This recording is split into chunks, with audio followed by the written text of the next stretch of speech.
Hey there, Central Ohio. Thanks for tuning in to us here on 10 TV Plus. I'm meteorologist Michael Behrens, and this is your 10 Weather Impact Show on this Thursday.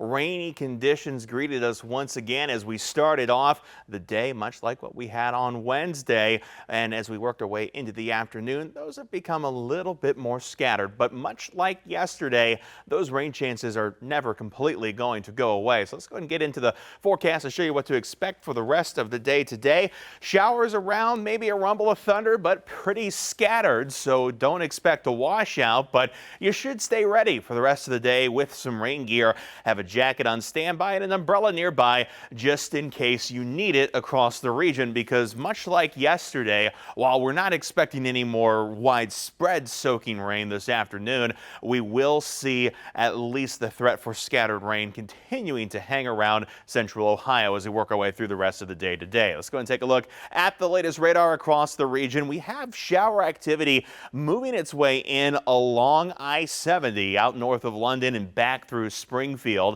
Occasionally a little bit of moderate rainfall involved here, so you will see some of those heavier areas of rain to contend with across the region. Same as we head out to the east, more light rainfall out toward the I-77 corridor, Caldwell to Cambridge, and on up toward the north toward Tuscarawas County. A little bit of that light rainfall hanging around, but nothing too extreme.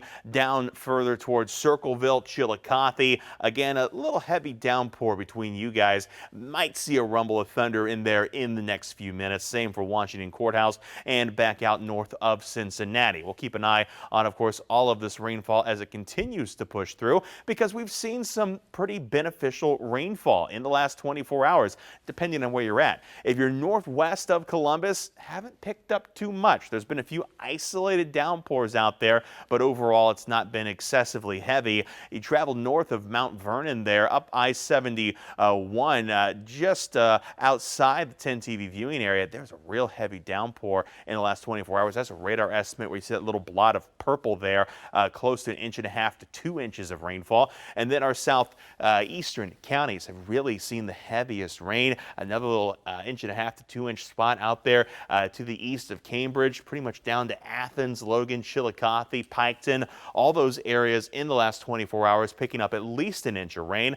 In some cases, closer to that 2 inch of rainfall mark in the last few days here. And of course, this is all going to be pretty beneficial rainfall because we definitely needed it across Central Ohio. Let's put the drought index back on the map here, because this is the latest update. Came out earlier today.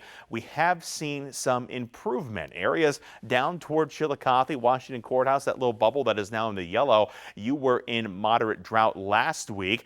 This area up to the north of Marion and Mount Vernon, not much change here. Where we did not see improvement, northwestern Ohio. Of course, we haven't got much rain in that area. You guys have actually gotten worse, now under severe drought. We're also keeping an eye on those few areas of extreme drought that are in far eastern portions of the state. Doesn't look like this has changed too much. Maybe a little bit of a shrinking of that red in some spots, a little bit of a growing of that red in other spots as you head toward extreme northern West Virginia. And it looks like that area of severe drought also altering just a little bit, but overall not a lot of change here. We're not really going to see the big impact from the rain that we had this week until we get to next week, because while this data comes out on Thursday, they measure it on Tuesday, and most of our rain has come through since then, Wednesday and today. So we'll see some changes likely in those southeastern counties by the time we head toward next week.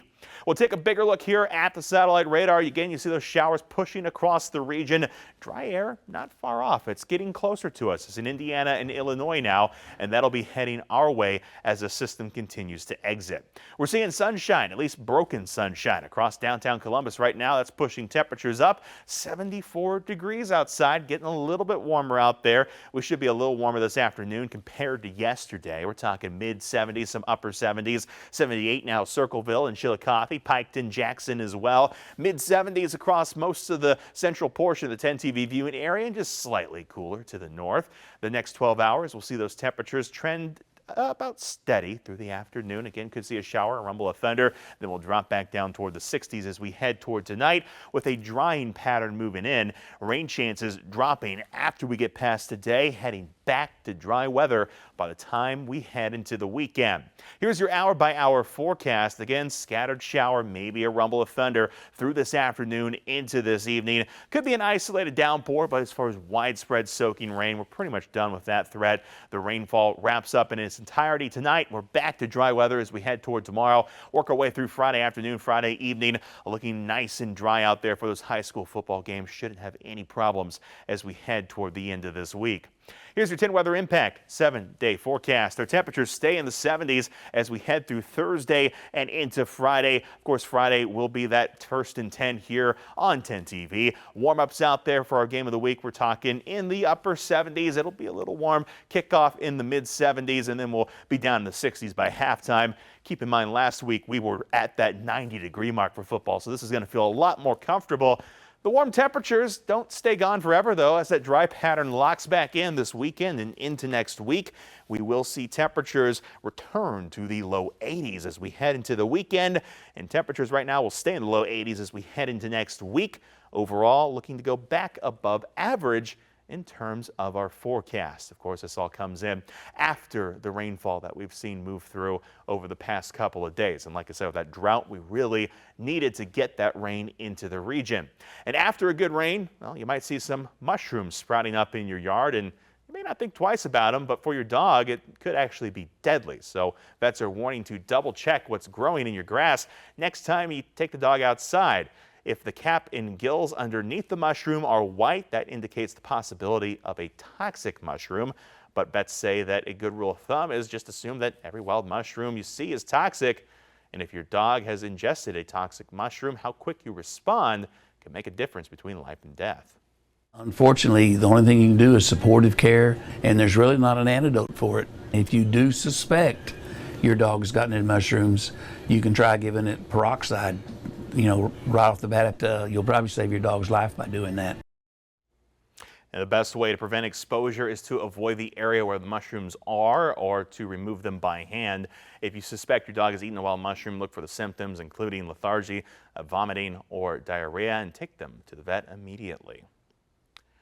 Leaders of a very popular decades-old music festival are working to secure its future. That was after devastating flooding earlier this summer. Thankfully, we haven't seen that kind of flooding with this recent round of rain.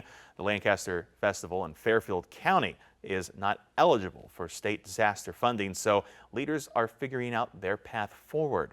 This is drone video that shows the extent of the flooding that swept over the Lancaster Festival venue earlier this year, causing more than $1 million in damage and lost revenue.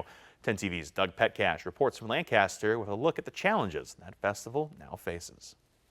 Fetter's Run runs shallow and slow today. Back on July 26th and 27th, it ran deep and fast, flowing over its banks into the Lancaster Art and Music Festival field, damaging infrastructure and equipment. It was complete devastation for us, really. Festival Executive Director Deb Connell estimates damage, repairs, and lost revenue at $1.5 million. Money the festival will need to support recovery and operating costs. There's lots of pieces that are still in motion and a lot of evaluation that's still being done. So that we know exactly where we stand. The state provided disaster relief funding to Fairfield County, but the festival is not eligible because it is not considered a critical nonprofit. So what do you need now? We may need some contractors. We definitely need donations if anybody's willing to donate to the cause to get us going again. Harcum House does qualify. It supports child sexual abuse investigations and victims. The flooding wiped out its office, its equipment, and its furniture. Even before the flooding, though, work was underway on Harcum House's new location.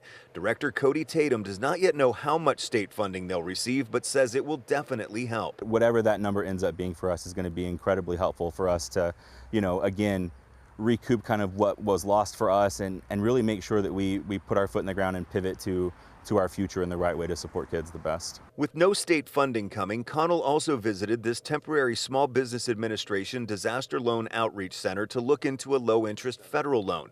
The center opened just last week after Governor DeWine requested a flooding disaster declaration for Fairfield and 5 other counties. Our goal is to get everyone to yes. Is it always possible? No. However, the only way to find out is to come in and apply. While Connell figures out the funding needed to recover from the flooding, she also promises a future for the festival. We do know this. We know that there will be a 2026 festival. We don't know what that looks like yet. And small business owners may be able to benefit from some of those U.S. Small Business Administration offers of federal disaster loans for flooding damage from between July 26th and the 28th of this year. It's not just for Fairfield County, but also Franklin, Hocking, Licking, and Perry, as well as Pickaway counties. They're also eligible for some of those damages for loans for physical damage and economic injury during those disasters. Right now, there's even a disaster loan outreach center where you can get more information. It's on Baldwin Drive in Lancaster. We'll see the center open Monday through Friday from 8 a.m. to 5 p.m. Also Saturdays from 10 to 2 p.m. The center will permanently close next Wednesday, October 1st. Of course, it wasn't just Ohio dealing with flooding this summer, as floods were especially devastating down in Texas, and new reporting says that Camp Mystic, one of the hardest hit there, is set to reopen after last July's deadly flooding. 27 young campers and counselors lost their lives in that flood event in the Texas Hill Country. The owners sent out notifications Monday announcing that a number of rebuilding projects were underway to lead to next summer's reopening. In the flood's aftermath, the Texas legislature passed new laws addressing camp safety, and Camp Mystic leaders are saying they're implementing those new protocols, including moving cabins away from dangerous floodplains. The camp also said it will build a memorial to those killed during the flooding. The announcement upset some parents who say they were not consulted or informed about the decision. And that news comes as the search and recovery effort down in Texas from those floods has still not come to a close. Andrew Moore from our sister station, KENS 5, reports. The search continues for 8-year-old Syl Stewart and 63-year-old Jeff Ramsey. We had found some bones and possible human remains, and so right now what our goal is to make sure that this whole area is cleared. Volunteers with the United Cajun Navy have been at it for 2 months, and now another group called Lone Star Guardians is continuing the search. For many volunteers, the work is personal. Ryan Logue knew Syl's father. I saw him the first morning after the flood on July 5th at the Victim Center, and that moment changed my life forever. Logue says volunteers have tried to search every part of the riverbank from Camp Mystic to Ingram and even further. Every time they get a lead, even a few scraps of clothing, they follow up. We're sifting through it with rakes, our hands, our eyes, and then tomorrow I'll have our dog team come through. And at the same time, Texas Task Force 1 is also searching the river. But the Texas Department of Emergency Management refused to let them talk to us. KENS 5 found that task force working yesterday. We then went to their command post at a youth center and spoke to their task force leader in person. Still, TDEM would not allow that person to go on camera, and instead they asked us to use this clip from a month ago as their response. And Governor Abbott has been very, very clear, crystal clear with me. We are not stopping the search for seal.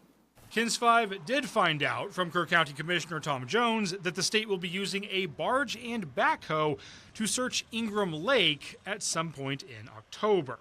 Logue says the Lone Star Guardians want to re-inspect the river with divers to continue the search for seal and to help clear the river of hazards. That could take well over a year, but he says local volunteers remain committed. The job won't be done until the job's done.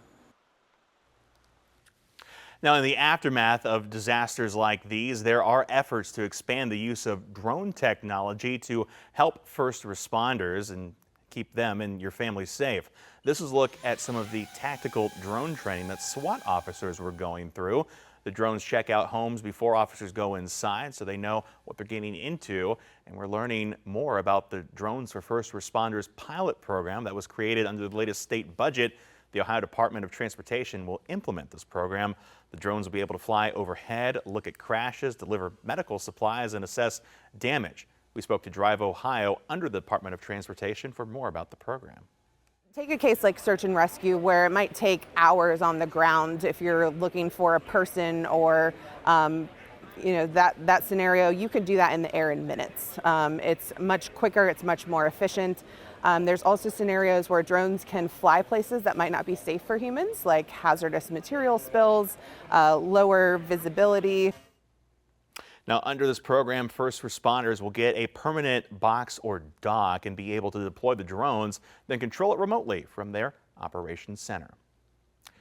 And speaking of potential situations where drones can help first responders, let's take a look at the growing activity out in the tropics. We had a fairly bit of quiet weather during what is normally peak season, but now multiple named storms are developing in the area. So let's go ahead and take a look at what is flaring up. We've got first what remains of Hurricane Gabrielle, and still a hurricane out there, even though it doesn't particularly look like it as it travels off toward Europe. This could actually still pack quite a wallop here in the next few days as that works its way off into portions of Portugal, Spain, and northern Africa. So we'll keep a close eye on that. We've also got Hurricane Umberto, which is now a tropical storm, what will likely be Hurricane Umberto. It's forecast to hit Category 1 strength here in the next few days and potentially go all the way as high as Category 3 before making a turn up the east coast. We'll have to watch this storm carefully to see where that path takes it and if that impacts us here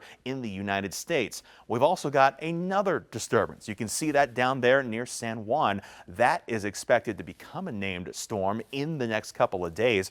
A 90% chance of named development in the next 7 days, 80% over the next 2 days. So we'll watch that very carefully there as well as hurricane season continues to roll on. That storm would be named Imelda. With 2 currently active storms in the season, we're certainly starting to see activity tick up out there in the Atlantic.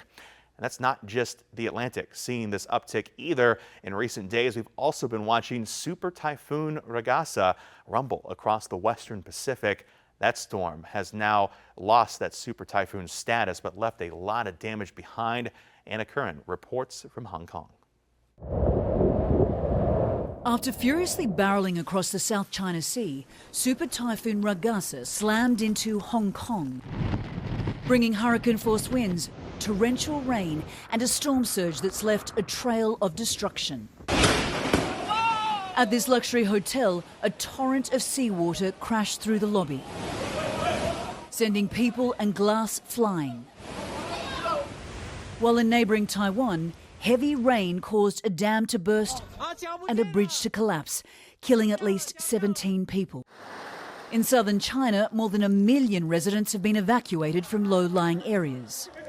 Oh my God, oh my God, oh my God. For my family, our house is close to the water. And you check the house. Okay? And this violent storm surge was too close for comfort. As you can see, flooding, water's now trapped, and my boys and I are trying to now get it out. Thankfully, our sandbags held and the water receded. But this storm's fury is far from over as other cities brace for impact. Anna Curran, CBS News, Hong Kong. And finally today, let's check out some new video into us here at 10 TV. First, this was captured by an onlooker of a massive mudslide moving through a neighborhood in California. That mudslide taking with it debris and trees, trapped drivers for several hours as well. Authorities rescued 10 people that were stuck in the mud near San Bernardino National Forest. The route was narrow and winds up through the mountains. Thankfully there, no one was hurt and no one was reported missing either, according to a public information officer. And finally, an effort to better understand the cosmic shield that surrounds our solar system is underway. It's called the heliosphere. This was one of several missions launched by NASA this week. That mission, the Interstellar Mapping and Acceleration Probe, or IMAP, will take a close look at how solar wind is formed and the reactions of our atmosphere. Scientists hope that information will help them predict solar storms more accurately in the future. There were several other missions, including the Carruthers Geocorona Observatory and the Space Weather Follow-on Lagrange 1 that launched on that rocket. Cool story there. And that's it for your weather impact update here this afternoon. Coming up later on 10 TV, Chief Meteorologist Jerry Martz, he'll be back to take a closer look at what rain remains as we head through this evening, what you can expect as we head into our weekend. Of course, until then, you can catch more online at 10tv.com. You have a great afternoon.